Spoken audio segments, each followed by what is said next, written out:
So here we are in the middle of the velodrome, and it's the fourth day of action in the national championships. It's been fabulous 4 days. Tell me what your impressions are. Well, I think my impressions, go way back from the days when it was known that a permanent international caliber velodrome was going to be constructed as a result of these Pan Am Games coming to Toronto this summer. It's just such a huge opportunity.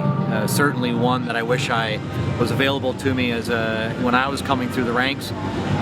But the reaction, the feedback, the response from all of the riders getting out competing on this track, some that have competed on tracks around the world, saying, I can't believe that I'm in Canada on a facility like this.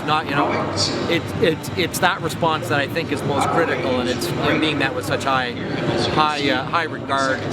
Now the work starts, right? Now the opportunity that this facility is presenting to the sport begins now in earnest, and it's almost like we got to put our money where our mouth is, and really look to see where the opportunity is for this sport, what the opportunity is for generations to come.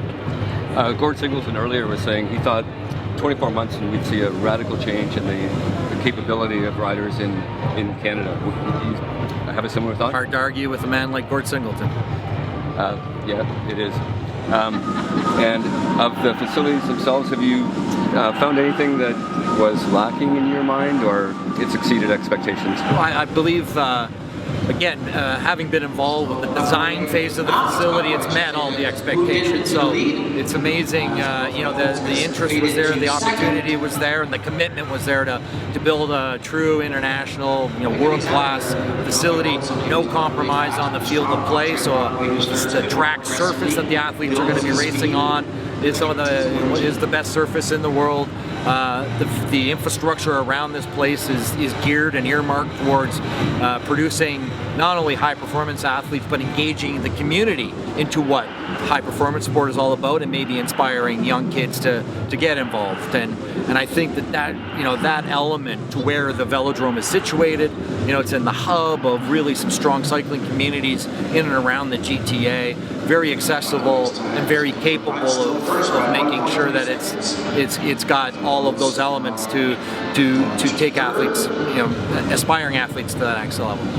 Now, you mentioned how when you were really in the heat of the sport and developing, there wasn't a facility like this.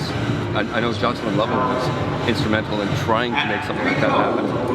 Have you had an opportunity to sit down and talk with him about this at all? Has he given you any feedback on?